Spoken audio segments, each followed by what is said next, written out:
જામનગરના દિગ્જામ સર્કલ નજીક આવેલ હનુમાન ટેકરી વિસ્તારના રહીશો પર અત્યારે આભ ફાટ્યા જેવી સ્થિતિ સર્જાઈ છે। રેલવે વિભાગ દ્વારા અચાનક 7 દિવસની અંદર જગ્યા ખાલી કરવાની નોટિસ અપાતા હજારો પરિવારોના માથે ઘર વિહોણા થવાનો ખતરો મંડરાયો છે। વિસ્તારના લોકોમાં ઉગ્ર આક્રોશ જોવા મળ્યો હતો અને કોર્પોરેટર રાહુલ બોરીચાની આગેવાનીમાં મહાનગરપાલિકા કચેરીનો ઘેરાવ કરવામાં આવ્યો હતો। પોલીસે કોર્પોરેટર સહિત અનેક લોકોની અટકાયત કરી હોવા છતાં સાંજે ફરી જનમેદની કચેરીઓ ઉમટી પડી હતી। આખરે લોકો સાંસદ પૂનમ માડમ પાસે પોતાની વ્યથા લઈને પહોંચ્યા હતા। સાંસદે પણ પરિસ્થિતિની ગંભીરતા જોઈ બાદ લોકોને મળીને રેલવે તંત્ર સમક્ષ યોગ્ય રજૂઆત કરવાની ખાતરી આપી છે। મારું નામ મોહનભાઈ મેઘજીભાઈ આઠુ। અમે 1995માં હિજરતી થઈ અને હનુમાન ટેકરી અમને સરકારે જે ફાળવેલી જગ્યા છે વેચાણથી એમાં અમારા ખર્ચે મકાન બનાવીને અમે અત્યાર સુધી રહેતા હતા। એમાં એ લોકોએ આ બિનકાયદેસર રોડ કાઢી અને 4 મકાન અમારા પાડી નાખ્યા છે। અત્યારે 8 મકાન ઊભા છે કાયદેસર અમારા। એમાં 4 જણાને સરકારે 3.5 લાખ રૂપિયા ગ્રાન્ટ આપી અને મકાન બનાવરાવ્યા છે। હવે એમાંય આ લોકો નોટિસ આપવા આવ્યા હતા કાલે અને કેટલી મગજમારી કરી તો એ માનતા નહોતા કે અમારે તો બધાને નોટિસ આપવાની જ છે।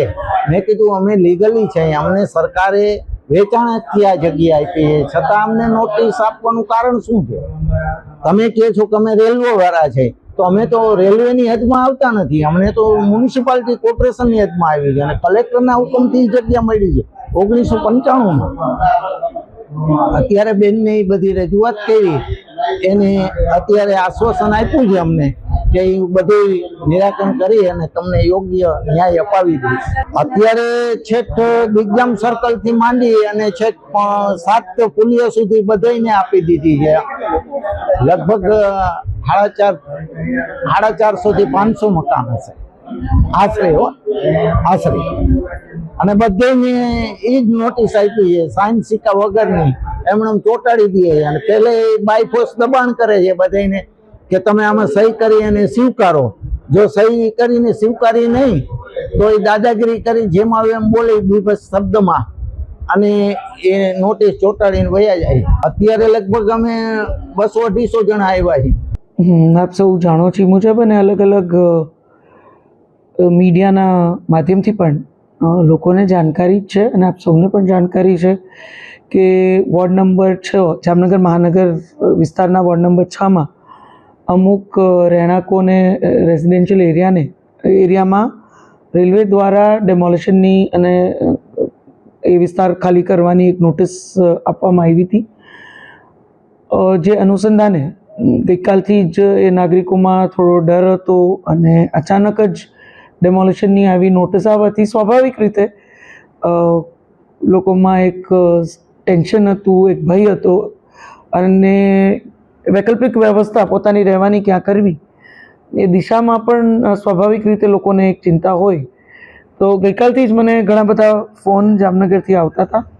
એમાં શહેર અધ્યક્ષ શ્રી બીનાબેન કોઠારીએ ગઈકાલથી લઈને આજ સુધી મારા ધ્યાન પર, કારણ કે પાર્લામેન્ટ સેશનનો આજ છેલ્લો દિવસ હતો, તો 3-4 વખત ફોન કરી અને મને કીધું કે બેન તમે આવો એટલે તરત જ રેસિડેન્ટ્સને ચોક્કસ મળો।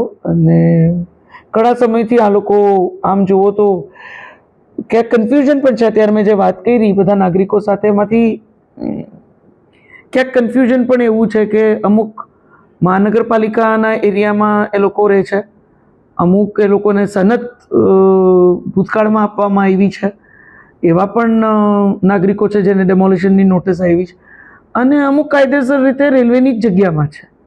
અને ભૂતકાળમાં એક કોર્ટનો પહેલાં ચુકાદો પણ એવો હતો કે રેલવેની બધી જગ્યાઓ એક નોટિસ આપી નાગરિકોને એને વૈકલ્પિક વ્યવસ્થા સરકાર દ્વારા ઊભી કરવામાં આવે અને એ જગ્યા ખાલી કરાવવાનો એક ભૂતકાળમાં એક સુપ્રીમ કોર્ટનો એવો ચુકાદો પણ છે। પણ એમાં મારી વાત એવી હતી, જે તે સમયે ડીઆરએમ શ્રીને અને જીએમ શ્રીને મેં બંનેને કીધું હતું કે તમે સમગ્ર ગુજરાતમાં, આ વાત એપ્લિકેબલ તો આખા દેશ માટે છે, સુપ્રીમ કોર્ટનો ચુકાદો છે તો મારી વાત એવી હતી કે સમગ્ર ગુજરાતમાં બધા જ ક્ષેત્રોમાં તમે જ્યારે આ ડ્રાઈવ કરો, બધા જ જિલ્લાઓમાં, બધી જ જગ્યાઓમાં, એ સમયે તમે જામનગરમાં આ ડ્રાઈવ કરજો અથવા વિકાસના કોઈ કાર્ય માટે તમારે આ જગ્યાની જરૂર પડે તો ત્યારે આ ડ્રાઈવ કરજો, એ વધારે યોગ્ય હશે. અને એમાં એટલો પૂરતો સમય આપજો કે ત્યાંના નાગરિકો જે રહેણાંકો અત્યારે છે એ લોકોને, જે રહેવાસીઓ છે, એ વૈકલ્પિક વ્યવસ્થા ઊભી કરી શકે એ પ્રકારે એને કંઈ નોટિસ પણ આપજો.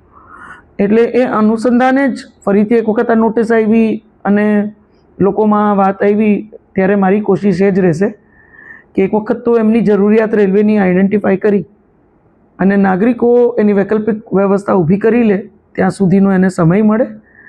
બીજી મારી કોશિશ એવી હશે, આજે હું દિલ્હીથી આવીને તરત જ તમે જોયું કે હું જામનગર પહોંચી અને હું આ બધા જ નાગરિકોને મેં સામેથી જ અહીં બોલાવ્યા. બીનાબેન એમને પહેલાંથી કહી રાખ્યું હતું કે બેન જામનગર પહોંચશે એટલે આપણે બધા મળશું.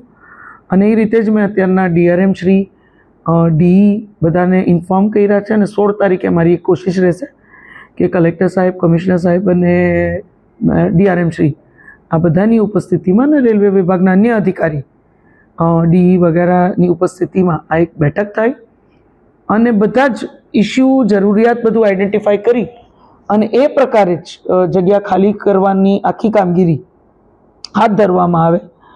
અને એમાં નાગરિકો કોઓપરેટ કરવા પણ તૈયાર છે, એવો કોઈ વિષય જ નથી.